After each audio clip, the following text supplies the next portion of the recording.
What is worth buying this week in the World of Tanks Blitz shop, and is it the Centurion 5-1? We'll find that out later, so if you never want to miss a shop review and find out how to not waste your money, hit that subscribe button. There's this event going on called the Merchant Stall with a lot of crates, which means you should ignore it. However, this bundle in particular does include a Soviet tank certificate, which isn't really that bad. Now, you're gonna probably get something crappy like an IS-2SH or an IS-U-130. However, given the price and the 1,500 gold, it can be worth trying if you hate gun depression. Other than that, I wouldn't really buy these because obviously the main focus here are the crates, but you also have something like this with 2 million credits. Do not ever buy credits for real money. They have a terrible value, so don't buy that. But if you look at something like this, you get 14 days of premium, 3,500 gold, and also 10 of these tokens. This is fine. You get the boxes as an extra, but never buy bundles like this for the boxes. They're fine. They're not terrible. Depends on you, how you want to spend your money, and there's also more down here. For example, with this one that doesn't include crates, but it does include a mystery certificate. But then again, 3k gold. If there is one that I would buy, then this is probably the most likely one because obviously it doesn't have crates in it. But other than that, what you can also do is you can collect these tokens. That gets you a tank certificate, but obviously you need 70 tokens and you only get 10 per bundle. So be aware of that. You have to buy a lot to even get this tier 8, so that's not really worth it. Resources here obviously times 5 XPs, which are incredibly useful for grinding new tech trees, and you should definitely use them if you can, first of all, afford them, and second of all, already have a lot of tier 10s. If you're just starting out with the game, you should absolutely not do this.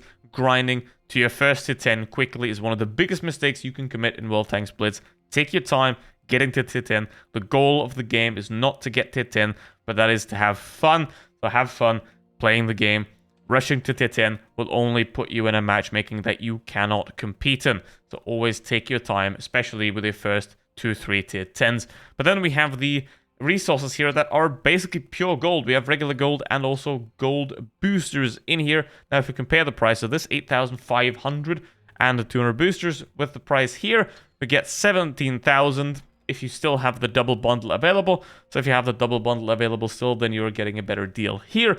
But only if you have the 8.5k gold, then the deal up here is the better one, basically. So it depends. Do you have the double gold available? If you have the double gold available, get that instead.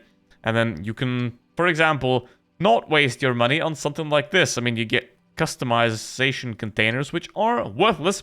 But then you got a lot of boosters in here, but 4,000 gold seems to be a bit much for what you're getting here, because the customization containers basically subtract from the value overall. So I would recommend, if you are in need of boosters, picking this one. If you're needing credit boosters, you're not going to get around this one, unfortunately. And then, obviously, free XP conversion.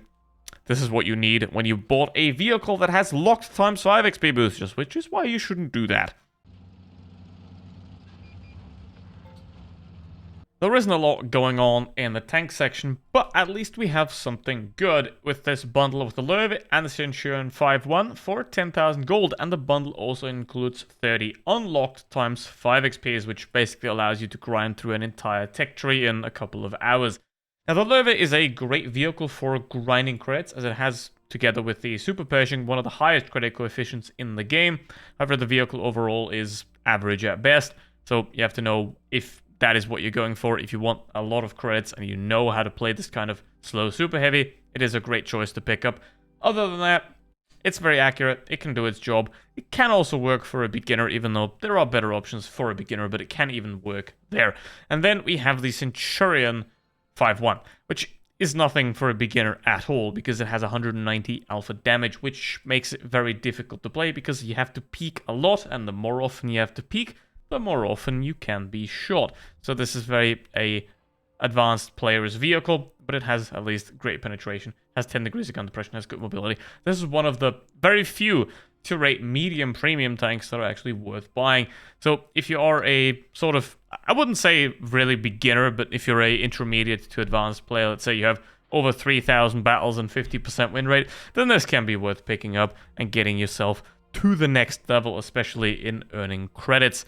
And then here we have the T95 E6 as well.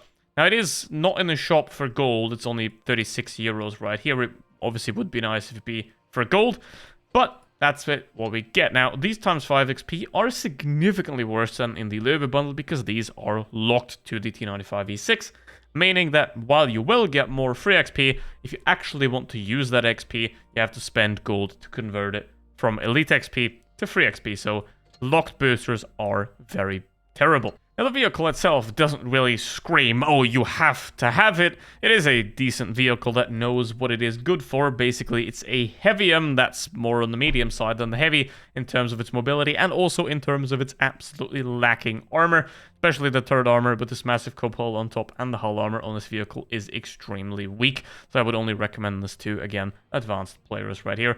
400 average damage, 3.3k DPM. And then we have the fully armed bundle, which you should completely ignore as it contains the Type 59, which has been power crept all the way down to hell.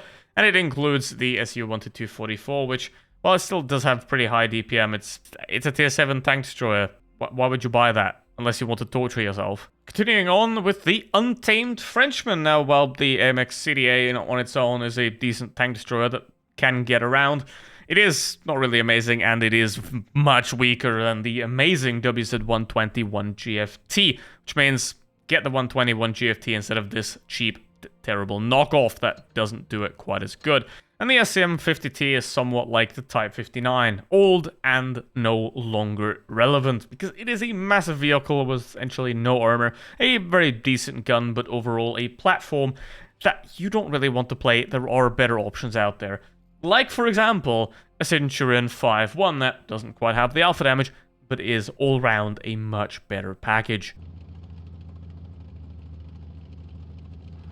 And in the containers section, we have the free crates, which you should absolutely open, and the paid containers, which you should absolutely avoid and never buy, ever. Even the massive container, which does guarantee you a tank, doesn't mean that it guarantees you a tank that you'll enjoy, so always make sure to buy your tanks directly, rather than buying them in crates. And also, stay away from the STRV-81, because I've reviewed this vehicle last week, so if you want to see that, check out last week's shop review.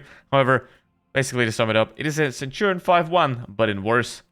And because gambling for children hasn't been advertised enough, you can now get a dog with your crates to even drive it in harder that children have to gamble on crates. Look at that. He barks. He doesn't like it when you hit him, so don't. And yeah, this is basically just a selling pitch to buy more crates for kids. Congratulations, Wargaming, you're doing great. Not!